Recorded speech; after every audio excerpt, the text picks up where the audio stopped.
Welcome back. As you saw in our last video, we did the outdoor lighting and the Caseta switches. Go back and see that. Today's project is under cabinet lighting, because these areas, although they look okay on camera, when you're working, they're very dark and we need some task lighting underneath the cabinets. So we're going to be installing some LED tape light. And we're going to be doing this project in 2 phases because I don't have everything at the moment. But the plan is above the microwave, we have a dedicated 20 amp circuit that feeds the microwave, which is 1600 watt, 13.33 amps. So we are going to tap off of that circuit, hopefully get this pop-in box above it. If it doesn't work, we'll put a surface mount. And then from there, we will be coming out to a driver mounted up inside the back wall of the cabinet. And that will be controlled by this Caseta switch, which is a dimmer, and it has a wireless remote. So the dimmer can stay up there. We'll never have to touch it. The remote will utilize this bracket to mount it on the wall next to these other switches with this 3-gang plate. So, as you can see, I'll shine this light up. There is a gap to the right of this cabinet. There's a gap to the left of this cabinet and a gap to the right of this cabinet, which we're going to utilize to run our cables and then drill through right here where we meet the light. And we're going to be running this 18-2 thermostat wire for the 24 volt DC lights. And at 28 inches each piece, at 3 watts a foot, that's 7 feet. So we're adding 21 watts to the circuit, which is not even 1/4 of an amp. So the plan is we'll come out of this, mount the Caseta up there, pop out to the driver. From there, the hardest one, we're going to go back into the wall, up inside the wall into the attic, and then drop down into this wall so that we don't see any holes, and then find it above the cabinet and then drop it down. That's going to be the hardest part of this project, and we'll be going in the attic for that. As I said, I have all the components to do everything but the actual tape lights. So we're going to concentrate on that today and make a second part when all that comes in. I'll see you in the attic. Okay, we haven't made it up to the attic yet, but got the vacuum set up. We took off the plate receptacle and the extension box extender, whatever. And with my crazy speedy screwdriver, I'm able to feel the wall seems wide open above us. The stud is just to the right of this box. So I have traced out my pop-in box right above there, and we're going to use our trusty multi-tool and vacuum and cut the hole. See you on the other side. Okay, the hole is cut, and one little obstacle we have, the electricians nailed in a block there to mount the box away from the ductwork, and they picked up a piece that had a couple of nails in it, and they're right in the way of my box because it's a deep box, but the multi-tool will take care of those. Years ago, this would have been a major speed bump, but multi-tool will cut right through those. So I'll be back in a few. Okay, I was a little optimistic with the multi-tool, They were too far back for the blade, but I was able to cut the near one with my dikes, and the far one, I already tested it out. It clears the box by about 1/4 inch, so we don't have to worry about it. So our next attack is, as you can see, there's exposed space up here, so we don't want anything visible. So I'm going to try to minimize my attic trips, hopefully to 1. That's very optimistic, but what I'm going to do is take my 18.2 and stuff a bunch in there, go up, use this ductwork that's coming up to find that wall. I know exactly where it is. And then use a fish tape with a hook on the end to grab the cable once I drill a hole in the top plate above here.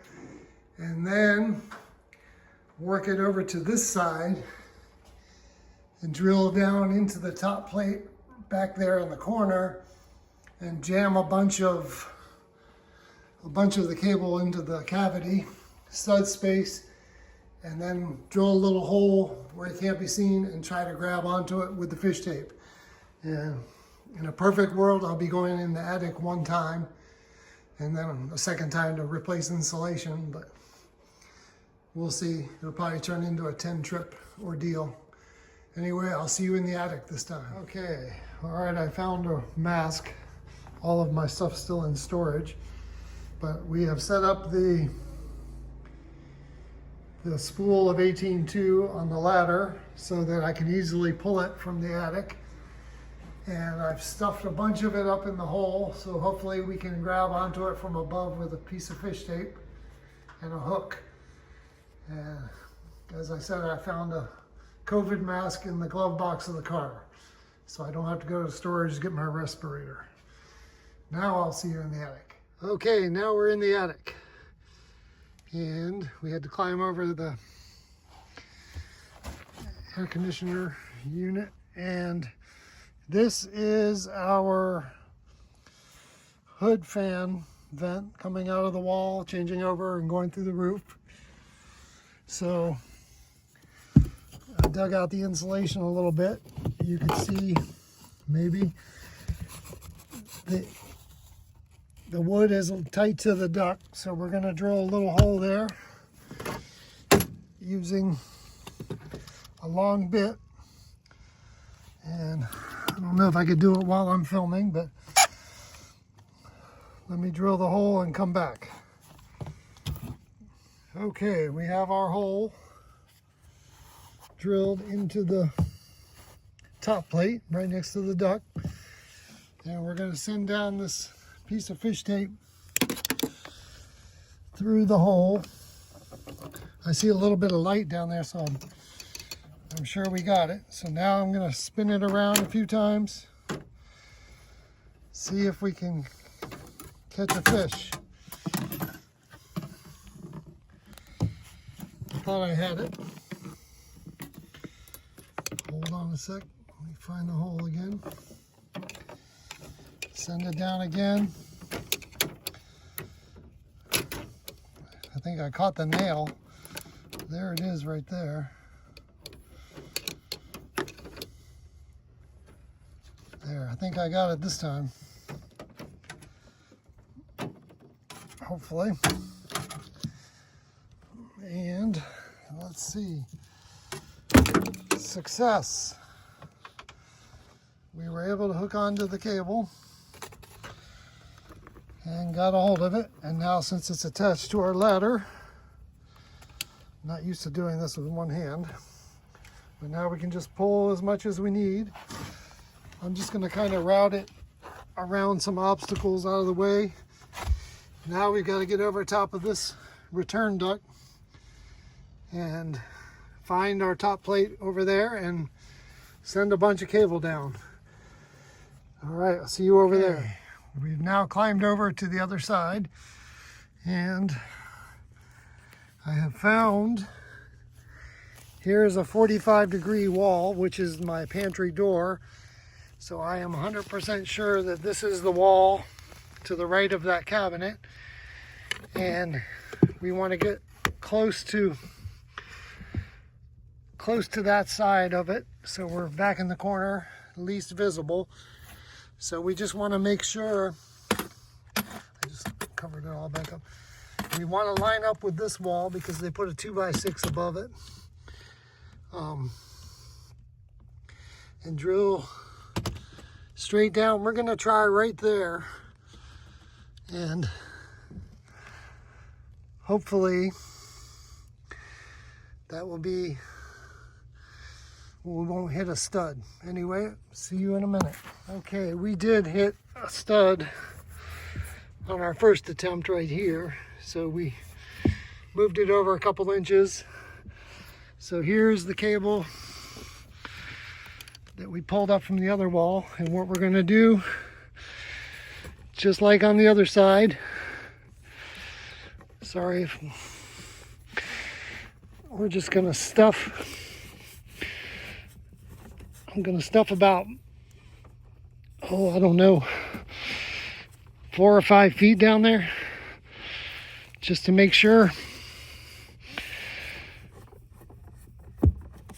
Okay, so we should be able to drill a small hole in the wall above the cabinet and use our same hook to catch onto that. So what I'm going to do, since it's so hard to get back here, I'm going to bury this back up. Should feed itself through the insulation, no problem.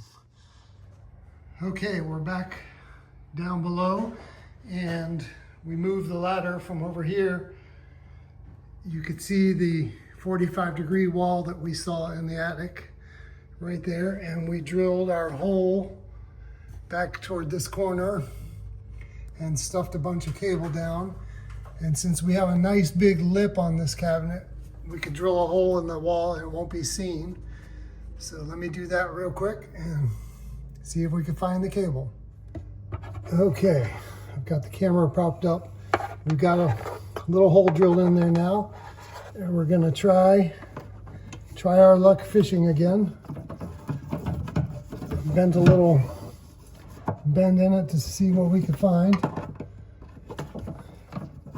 Nothing on the first one.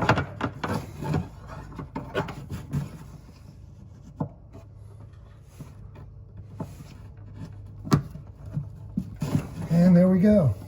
Pull the slack out so we don't damage it.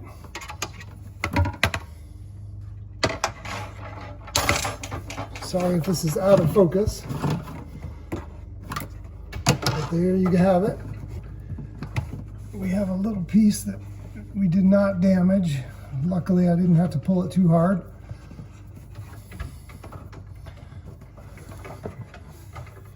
So, all I'm going to do is take all this excess cable, drop it down through that dead space,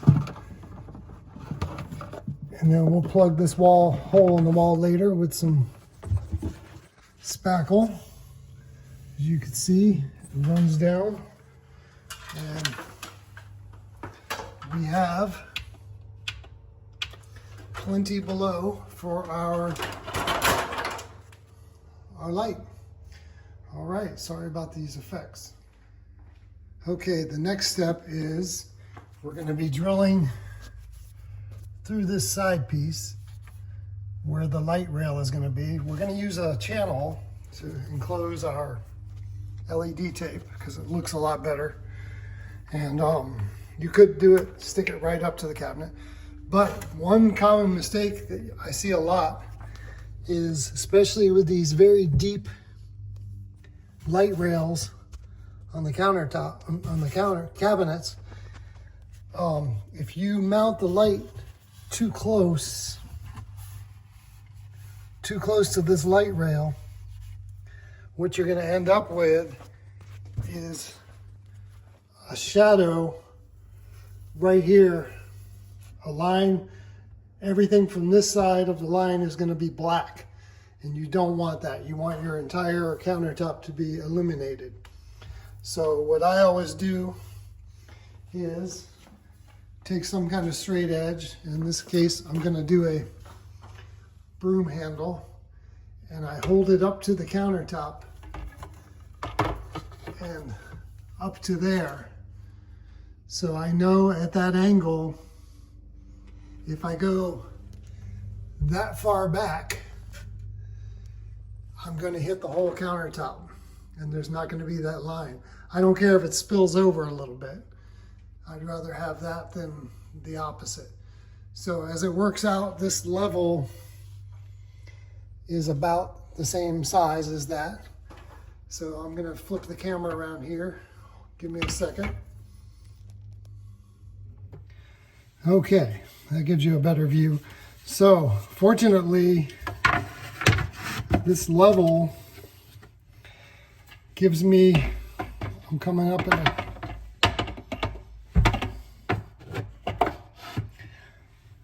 if I go right at the end of that level, that's going to be perfect for my light rail. So what I'm going to do is take a little Sharpie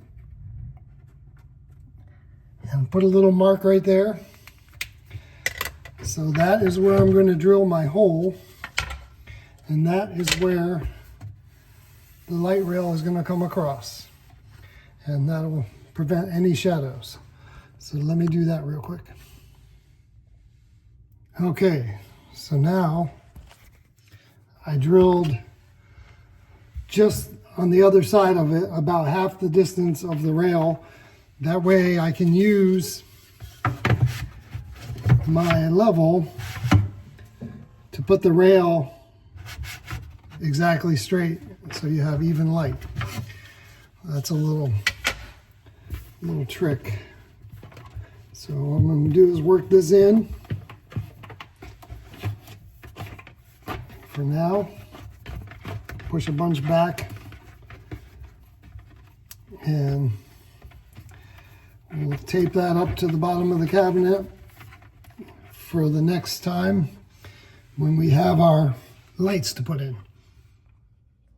Okay, for the other two, they're going to be no attic involved. We're going to run it behind that little piece of plywood there, so it's hidden, even though this depth you'll never see it anyway. So what I did was I marked 4.5 inches down there and 4.5 inches down on that side to get that one. And let me drill those holes, and I'm also going to drill a larger hole here for this cable to pass through, and also the 12-2 that is going to feed the driver from the Caseta switch. So let me drill those 3 holes. Okay, cables are all run. We got the one on the left coming through, going up through that void. Oops. And over top. We'll make it all neat once the driver is in and we staple all this up inside here. But as you can see, it goes out this left wall there. The one on the right does the same thing. It goes out on the right side. Again, we'll make it all neat at the end. And then the one that going into the attic comes out of that hole. And this is our switch leg for the driver. And we've got our feed in coming in, which is coming out of this microwave receptacle. And back in the day, before we had Sharpies, this is how we marked switch legs, with 2 little notches in the end of the Romex. That way, when you're cutting in the box, you know which one is which.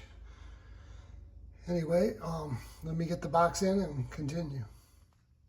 Okay, box is installed.